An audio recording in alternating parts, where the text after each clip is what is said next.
Hi, everybody. Christina here. We are doing another author interview, and this time it's with Michael Preston, and he wrote Ticket to Paradise. So, why don't we just get right into it? And let's start with what is Ticket to Paradise about?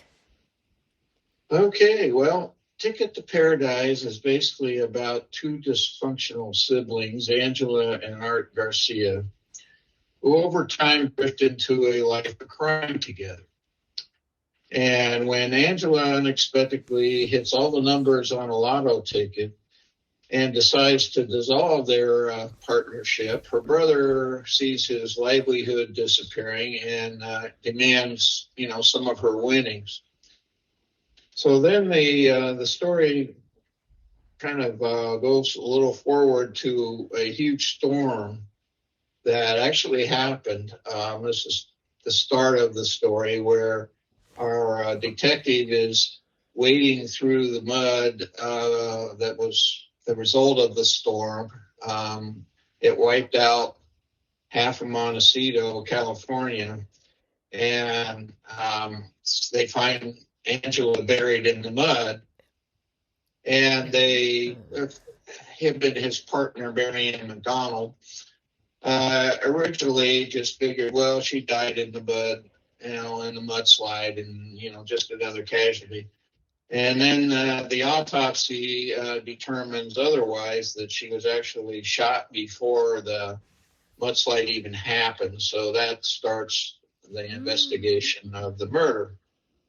And the detectives are going along doing their thing, and they are getting very frustrated because they can't find any motive for anybody wanting to kill Angela. But as the investigation proceeds and they dig deeper and deeper, they discover that Angela, who worked for child services in Santa Barbara, California, was responsible for 8 children that have simply disappeared. Wow. And as the investigation goes on, witnesses start dying, and the detectives soon realize that Art's the only one left alive who could possibly tell them what happened to the children. And so the story goes on about their efforts to find him, and the results of that at the end are, I don't want to give it away. No, don't give the ending. No. You do find him eventually. Fantastic. So it's a thriller? Yes, it's a thriller, kind of a cross between a thriller and a police procedural. Perfect. Okay, now let's get to the exciting news of where are you in your publishing journey with this book? Well, after I finished with the editing that you and I did, I started shopping it around with queries to see if I could find an agent. I must have queried, I don't know, somewhere close to 80 or 90 agents. Good for you. I got a couple of, nibbles, but no offers. But I had kind of an ace in the hole with this indie publisher called the Wild Rose Press. Yeah. And they had indicated they were interested in it from the beginning. And I eventually kind of decided I wasn't going to have any luck with agents. So I went back to them and we started editing again. And the book kept getting smaller and smaller. My first draft was 140,000 words, which was way too long. You and I cut it down quite a bit, but it ended up getting cut quite a bit more by the time they were done with it. And it was more like 65,000 words, so it got cut a lot. That was a very painful experience for me. Yeah.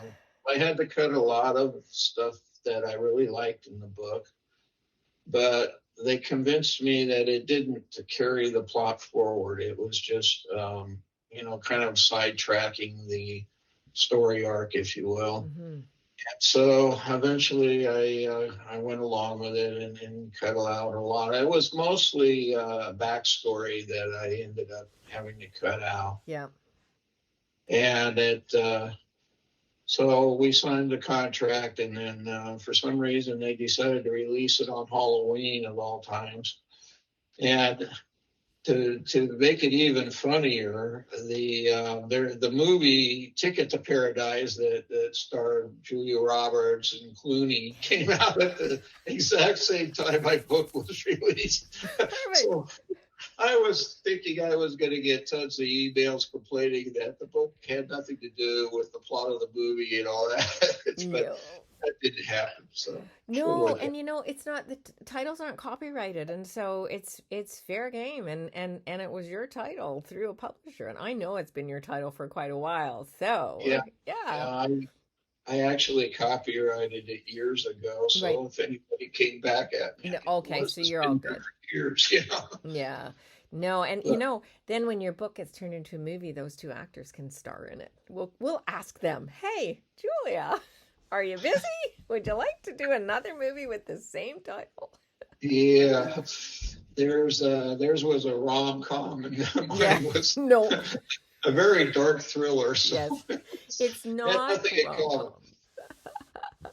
So how long did it take you from when you started your first word, you got the idea, to publication? Yes, it took about 4 years. Yeah, that's about right. It's really good though, because take all that time to write it, and then you edit it yourself, and then you had it edited by me, and then you went and found a publisher, and then they edited it, and then you had to revise it again, and so it really just takes that long to get a good book out, right? Yeah. I have bought the published version, and I haven't read it yet, and I'm really excited to have a look and see what the changes are since I read it the last time, right? It's going to be very interesting for me to see it again, so I'm excited about that. Well, I've had several people say it's a fast read, so you can finish it probably in a day if you really put your mind to it. Page turner, which is what you were going for, right? It's a fast paced, very active book, right? And so yes, it is. It moves right along, and there's very few chapters where something exciting isn't happening in the book. Yeah. Now, do you have a printed version of your book? Yes, it's out there on Amazon. Yeah. It can be purchased. It's also available as an ebook. Yeah. And Amazon has it, and I think Nook has it. Oh, good. And do you have a printed copy in your house? I do. And how did that feel when you first saw it? Oh, it really felt good to see my name on something. Yeah. You have it. Oh, good. Let's see. Yeah. I'll put it up here. Oh, yeah. Fantastic. Yeah. Oh, that looks so good. I love it. Everybody liked the cover. Yeah.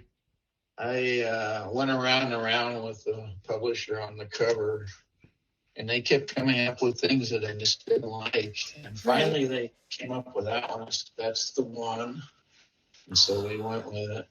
So exciting. That's really just, So I'm waiting for my print copy to come, because then it'll go on my bookshelf where I have my Fictionary published books that for people who've edited their books, I always buy them.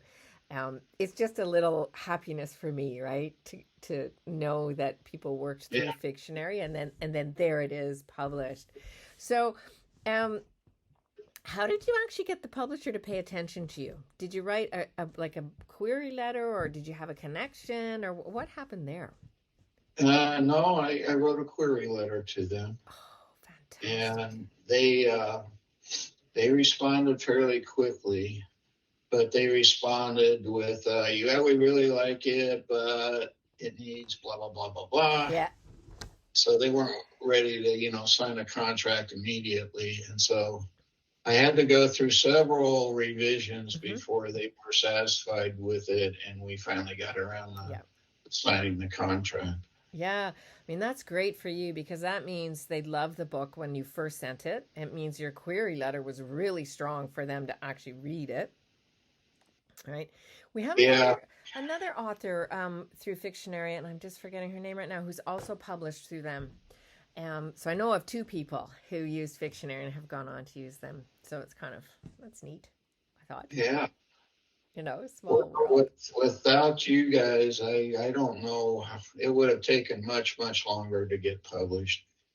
Because you made me realize that there was just so much in there that didn't need to be in there.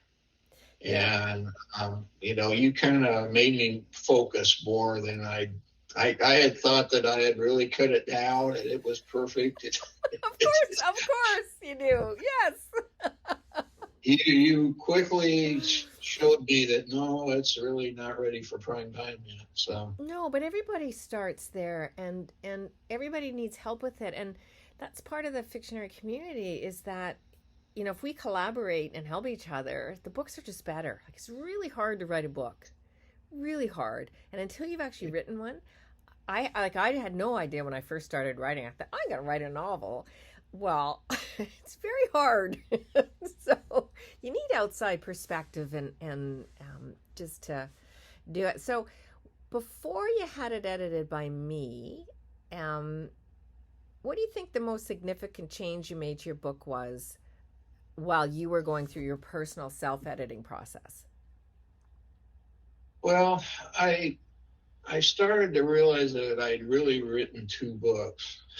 And the first book was kind of like their lives when they were growing up and how they became so dysfunctional. They had a kind of a rough childhood with their parents and everything. And so the first part of the book was basically leading up to what happened when the landslide happened, the mudslide during the storm. And that everybody said, this doesn't need to be in the book. You've got into too much backstory here. Right. And so that was the majority of what I ended up cutting out was that. Yeah.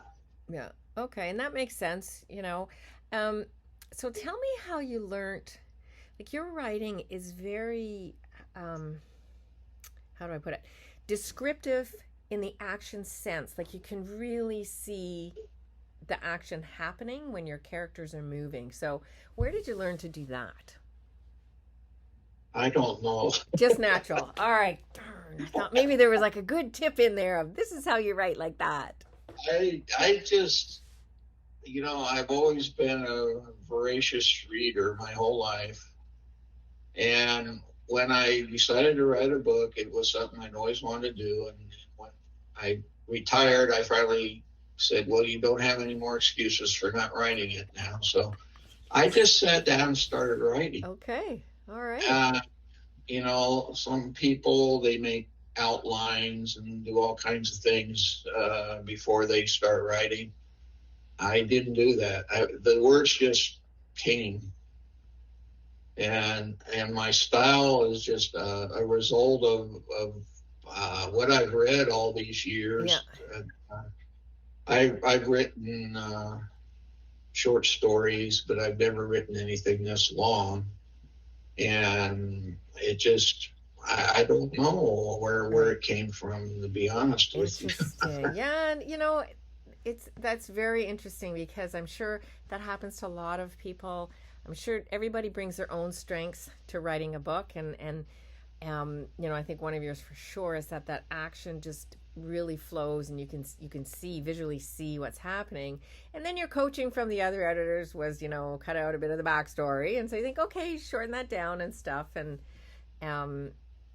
it's very interesting always to hear how people figure out what they need to do with their book, and some of it comes from yourself and some of it comes from beta readers or editors. Now, I have to ask you, are you writing another book, a follow-up, a different book? Well, when you read the book, you'll notice that at the end there's some strings that are left dangling. And I did that on purpose because I thought I would probably write a sequel. Nice. I'm starting to psych myself up to do that. Yeah. I think the second book would go a lot quicker than the first book did because I didn't know what I was doing at all when I wrote the first book. But it will be a continuation of where the first book leaves off. Right. Only the detective is kind of out on his own now, but he's haunted by something that happened to him when he was young. Mm-hmm. And so that's kind of his demon that he's trying to exercise. Yeah. And he wasn't successful in doing that in the first book. And so the second book would kind of continue on from there and resolve some of the things that were not solved in the first book. Right. So starting the next book, what will you do differently than your first book? Now you've been through the whole process from word one to publication. Yeah. What would you change on your process? Well, I think that I would start the editing process sooner. Okay. Instead of waiting until the whole book is done. Maybe start it earlier when it's like half done or Okay. maybe even earlier. But that way it would kind of keep me focused and away from going off on these tangents that I tend to do. Yeah. I got to get more disciplined in not doing that because I tend to write whatever comes into my brain. Yeah. And I've got to keep focused on moving the plot forward and not getting on all these sidetracks Right. and things that aren't necessary. Do you make an outline ahead of time or do you just start? Well, the first book I just started. Yeah. The second one, I think I will try to do a little more structure to it, have the plot more,